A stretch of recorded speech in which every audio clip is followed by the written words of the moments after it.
सीमा बोली, मम्मी मैं बाजार नहीं जाऊंगी। अगर पीछे से मेरा पति मुझे लेने आ गया तो वह मुझे घर में न पाकर क्या सोचेगा। माँ उदास होकर बोली, तेरा पति अब तुझे लेने नहीं आएगा, उसका इंतजार करना छोड़ दे बेटी। सीमा बोली, शुभ शुभ बोला करो ना मम्मी, क्यों इतना कड़वा बोलती हो। वो मुझसे कहकर गए हैं कि जल्दी ही तुझे लेने आऊंगा, मेरा इंतजार करना।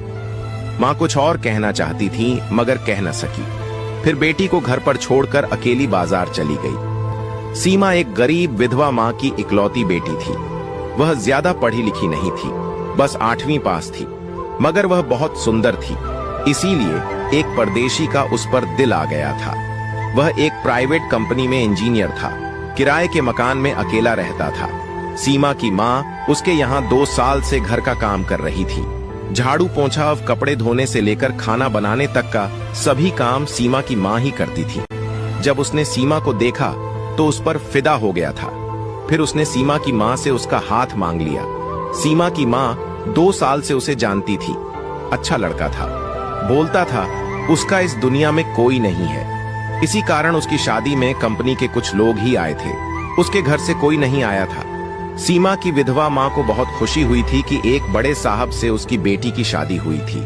मगर शादी के 6 महीने बाद ही नदी पर बन रहे ब्रिज का काम पूरा हो गया था। कंपनी के सभी लोग उस गांव से चले गए थे।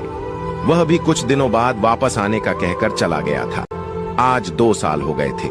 न उसका कोई फोन आया, न उसके नंबरों पर फोन लग पा रहा था। शुरू में तो सीमा की माँ को पूरा भरोसा था कि वह लौटकर जरूर आएगा, मगर जैसे जैसे वक्त गुजरता गया, अनुभवी सीमा की माँ समझ गई कि उसकी बेटी के साथ धोखा हुआ है।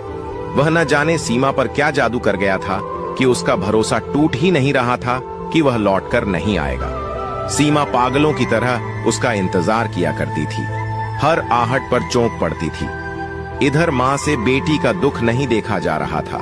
ठीक 2 साल बाद वह गांव वालों को लेकर पुलिस स्टेशन जा पहुंची और इंजीनियर मोहित पर धोखे से शादी का मुकदमा दर्ज करवा दिया। पुलिस छानबीन करती हुई वहां पहुंच गई जहां वह इस समय मौजूद था। पुलिस एक हॉस्पिटल पहुंची जहां उन्हें एक मरीज दिखाया गया जो पिछले 2 वर्षों से कोमा में था। उसका इस दुनिया में कोई नहीं था, इस कारण 2 वर्षों से हॉस्पिटल वाले उसके होश में आने का इंतजार कर रहे थे। बताया गया कि 2 वर्ष पहले एक पुल पर एक्सीडेंट हुआ था। एक्सीडेंट में एक बस दूसरे ट्रक से टकराकर नदी में गिर गई थी।